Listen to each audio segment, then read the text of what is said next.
Hello everyone, my name is Amy Burkett, and I'd like to welcome you to Sounding Board, a weekly program produced by the members of the Seroptimus International of Novato. Now, our organization's primary mission is to improve the lives of women and girls, both locally and internationally. With that in mind, today I am excited about the topic because it is about healthy aging, which I think is so relevant and important to us. Now, it's my pleasure to introduce our guest today, Dr. Shiroko Sokitch. Now, Dr. Shiroko has been practicing a blend of Chinese and Western medicine for over 20 years in Sonoma and Marin counties. Her unique blend of medical experiences include 10 years as an emergency room physician and training in surgical residency. Her work has specialized in helping people solve problems that no one else has been able to solve, while helping her patients reclaim their health. Her tool chest is huge in that she can do acupuncture, herbs, Chinese herbs. She works with nutrition, exercise, hands-on healing, and is also able to use medical tests to confirm what's going on with your body. Now, she has created a program for healthy aging, which she calls Heart-to-Heart Medicine, the secret to ageless grace, beauty, and vitality. Well, Dr. Shiroko, tell us, what does healthy aging really mean? Well, first of all, I don't believe in aging as a process of declining as you get older. Of course, we all get older, but I believe that actually we were designed to live much longer than we currently do, and that there's the possibility of not having our bodies decline with age. For me, healthy aging begins when you're very young. It begins when you're a child, when you have your first injury or your first illness. The food that you were fed as a child, everything plays a role in how you grow older, the stresses you live with in your life, everything. When I was a teenager, I had a spontaneous injury to my knee. I can't even remember how it happened. And I was about 17 and I ended up having to have surgery because I had a torn meniscus. Mm-hmm. And after the surgery, I didn't actually get better. And since then, I've sort of lived with knee pain on and off for my whole life. And in spite of that, I have a very active, physically fit life, and I have learned to live with ease in my body in spite of other physical challenges. And my mission is to teach people that no matter what their challenges are, to find ease in their bodies. There are basically 5, I call it living well. Mm-hmm. There are basically 5 rules to living well. One is to be comfortable and at ease inside of your body. 2 is to learn how to listen to your body because it's always talking to you. 3 is to take responsibility for your health so that when something happens in your body or in your life that you take care of what's going on inside of your body. 4 is to be proactive in taking preventive measures. There are many preventive health tests that are in conventional medicine that are worth doing, keeping up on the standard testing that you need to do. And 5 is the most important, enjoy your life. Ooh, I like that.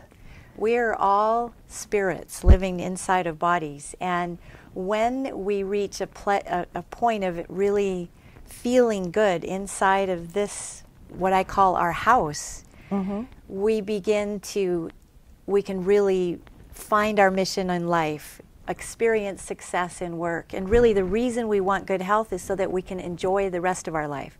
We can enjoy our families, we can have fun doing the things that we love to do and experience success in the things that we want to achieve. That's how I view healthy aging. Oh, that's great. And I think from what I can tell with you is, one, age does not dictate how we feel.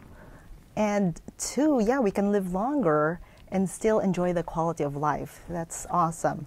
So what is your secret of being ageless? My secret is falling in love with your life. When you're in love with your life, everything has a certain juiciness. And I remember a story that I read. I didn't actually meet this woman, but she was 83 when she fell down and broke her hip. And after her surgery to replace her hip, her doctor called her into the office. And he said, well, you know, now you've broken your hip and you're going to have to slow down, not do so much. Well, it made her very, very angry. And she decided she didn't want to do that. And she went right out and got herself a ballroom dancing class.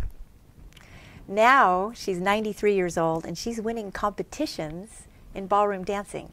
That's aliveness. That's falling in love with your life. You know, finding the things that give you joy and bring you to a place of really embodying your life. That's the secret. Nice. Well, okay, so why do you think that emotional and spiritual factors play a huge role in one's well-being or just being healthy? I'm going to go back in time to 30 years ago when I was a surgical resident. I went into surgery because I am a solution-oriented person, and for me, surgery was the ultimate in being able to solve people's problems. And I was so excited to have the privilege of saving people's lives, and it truly was at sometimes, but sometimes I found that my patients didn't get better with the treatments that we did, in spite of the best care that we could provide. And I began to think, well, there's something else going on. What else is going on? And it became clear that two people would have the same condition, and one would get better and one wouldn't. Well, what was the difference? They had the same operation. What was that difference? And I began to ask that question, what's the difference? Well, the difference was their emotional makeup or their stresses in their lives, or what else was going on in their lives. So I began looking, well, what answers could I find? And I wasn't satisfied with the results, even in surgery, with the results that I was getting. I wanted to see better results. I started searching for my answers. I found a book on Chinese medicine, and Chinese medicine is a deeper way of looking at a person's body because it encompasses their emotions and their spiritual process, and it allows me to incorporate what's going on with their emotions in addition to the physical. Years ago, I had a client, he was a firefighter, and he came in to me for a knee pain that he had. And he had been struggling with this knee pain for about 1.5 years, and he wasn't getting better. And the doctors had actually said he had tried surgery and it hadn't gotten him better. And he wanted to go back to work. He loved his job. So his doctor actually referred him to have acupuncture. So he came in for acupuncture and we did some treatments and he didn't get better. That's unusual. Like if I usually do acupuncture for somebody's knee, they usually get better. Well, when somebody doesn't get better, I start asking, what's wrong? Why aren't they getting better? I began to ask him, well, what's going on? What are the stresses in your life? What's going on emotionally? And I was just kind of poking around, asking questions. And he was like, oh, nothing's wrong. My life's perfect. My wife's great. My life's perfect. Everything's good. And that went on for a couple of visits. And he kept saying, oh, no, everything's great. And then one day he came in and he goes, I hung out with my dad last night. And I said, oh, yeah? And he said, yeah, my dad's an alcoholic. And I was like, okay. Well, there it was, right there. And I've developed a whole system for looking at the emotions and the spiritual with the chakras and with the meridians in Chinese medicine, and your legs have to do with your family relationships. So here he was talking about his parents, or his dad, his relationship with his dad. So I said to him, well, do you think maybe your relationship with your dad is in any way stressful? And he goes, yeah, it's kind of hard sometimes to talk to him because he's drinking. And when I was a kid, it was hard to relate to him because he was always drinking. And so I told him that that could be a part of what was going on with his knee. And he looked at me and he goes, And he went home and he started he started reading books about being a child of alcoholic parents. And the next time he came back to me, he said, wow. He goes, I had no idea what was going on with me. And from then on, because he was addressing the emotional component, his knee got better. It was no longer an issue. The acupuncture and the looking at those emotional issues together brought him to a place where he was able to heal his knee. Yeah, that's profound, because really, who would have known? And that's, the training that you have. So what inspired you to come up with this approach, to healing your patients? The heart-to-heart medicine? Well, I've always been a results-oriented person. I've always wanted to see people get better. I hate seeing suffering. It causes me pain when my patients are suffering, and I want them to feel better. I've spent hours and hours sitting with people because I want to find a solution for them that works. And in the 25 years that I've been practicing, it's a combination of experiences. There's the physical approaches that help, that I usually choose things that work. Mm-hmm. And when I see results, I stick with it. When I don't see results, I keep looking until I find answers. Again, it comes back to experiences that I had as a teenager. I was also diagnosed with irritable bowel when I was 14 years old. And my mom took me into the doctor, and he said, yes, she has this irritable bowel, and we have a prescription for her, and it was Librium. Librium is a sedative hypnotic drug. It's like Valium. It's in the same family. And even then, where I knew nothing about medicine, I knew that that was not a good idea. I was like, something's wrong with my digestion, but that's not going to fix it. Mm-hmm. I knew that, even as an uneducated high school student. So I refused to take it. And even though my intestines bothered me off and on, I spent time trying to figure out what was wrong and how to solve it. And I worked with my own diet, and I worked with my own family stresses and my own stresses.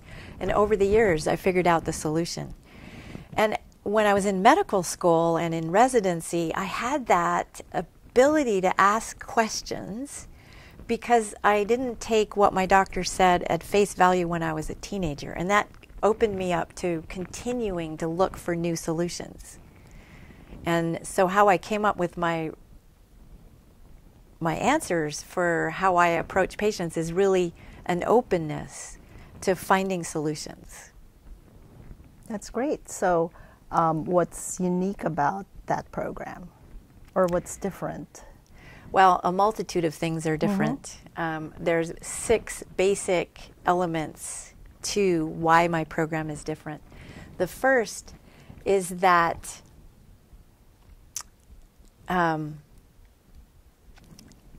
for a second I couldn't remember. My program is comprehensive. Okay. Because I blend Chinese and Western medicine, the Chinese medicine takes you to the core of the issues. It is holistic in that it looks at how the organs work in a different way, and it's all about finding balance. And then I layer the Western medicine on top of it, using tests and treatments selectively to understand more deeply what's going on with the person specifically.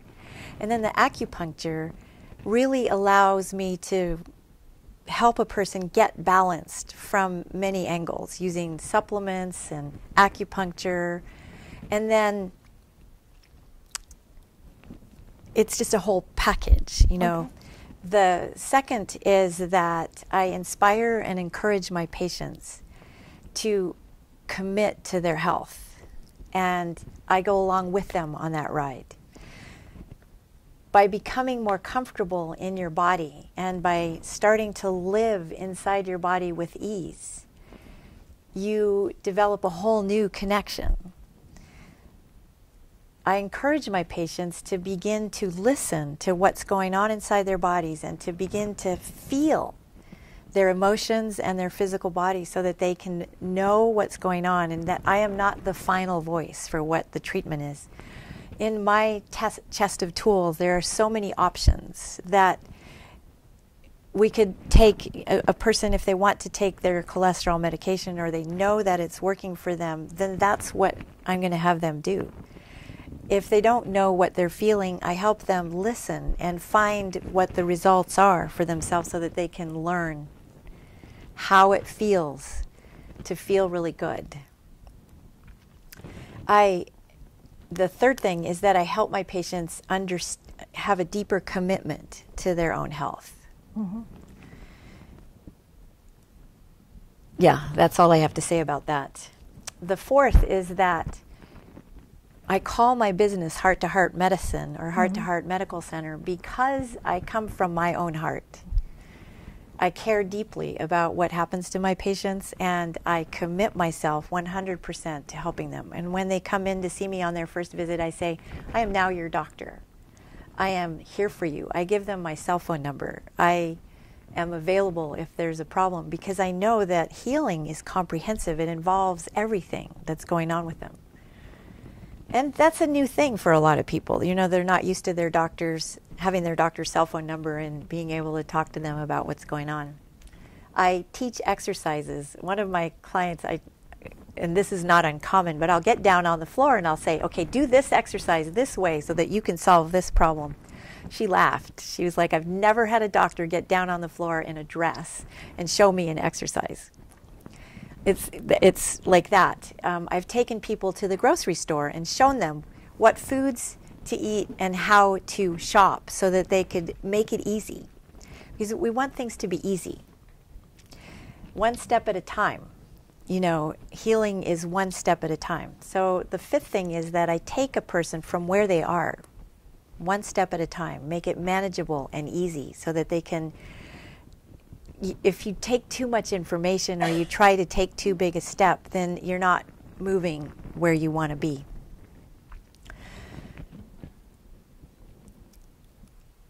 The sixth thing is that I never give up.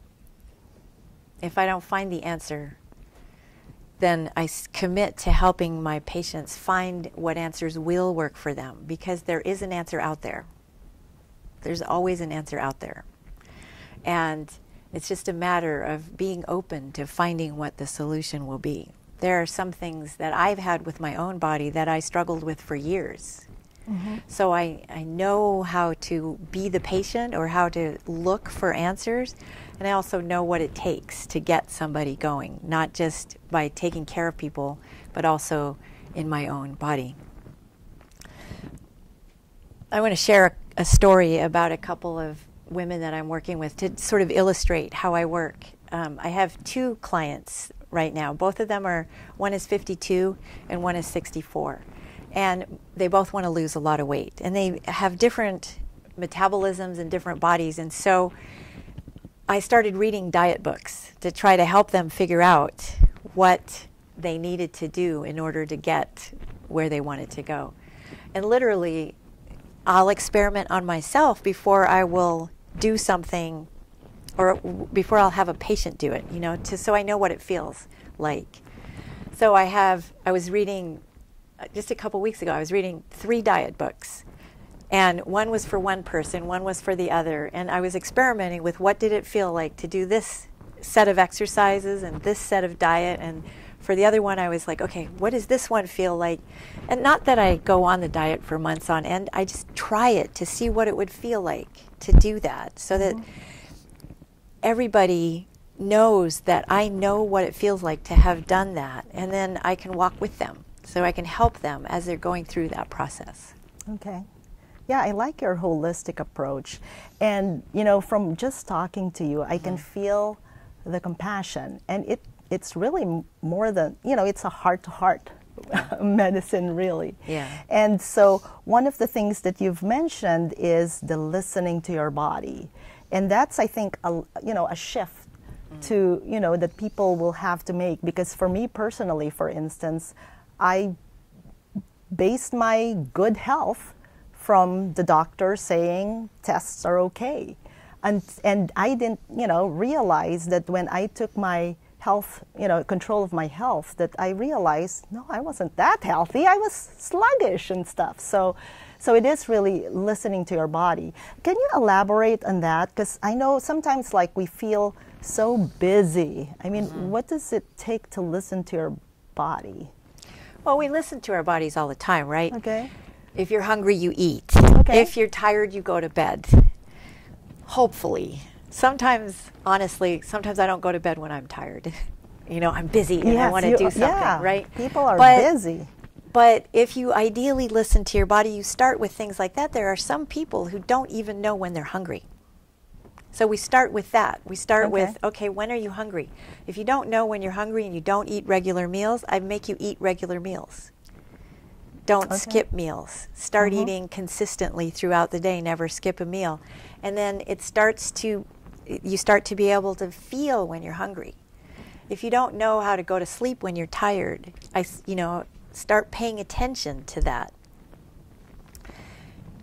It's like that. You start one little thing at a time. And when you start exercising, I don't have you start with 2 hours of exercise a day. I have you start with 5 minutes. Walk for 5 minutes. Feel what that feels like.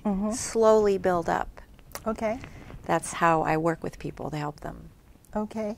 Yeah. So, speaking of, you've tried a lot of programs. And of course, there are a lot of health programs out there.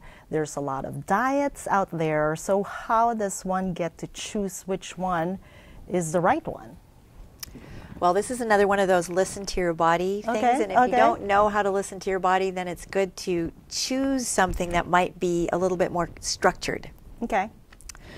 There are programs out there that are fairly structured where you follow a protocol, you take certain supplements, you eat certain things. Isogenics, for example, is a product that is pretty clean. There's mostly organic herbs and not really any chemicals in it, and it cleanses and it kind of gets you started in that healthy approach. If you don't know how to be healthy, that's a way to start. There are millions of books, and a lot of times I learn about books from my own patients. They come to me and say, have you read this book?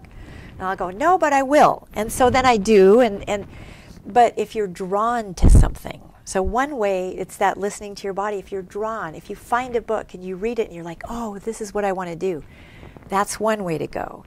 If somebody tells you about a diet and you feel like, okay, that's the thing that I want to do. If there's something in you that says, this is right for me, that's the first clue.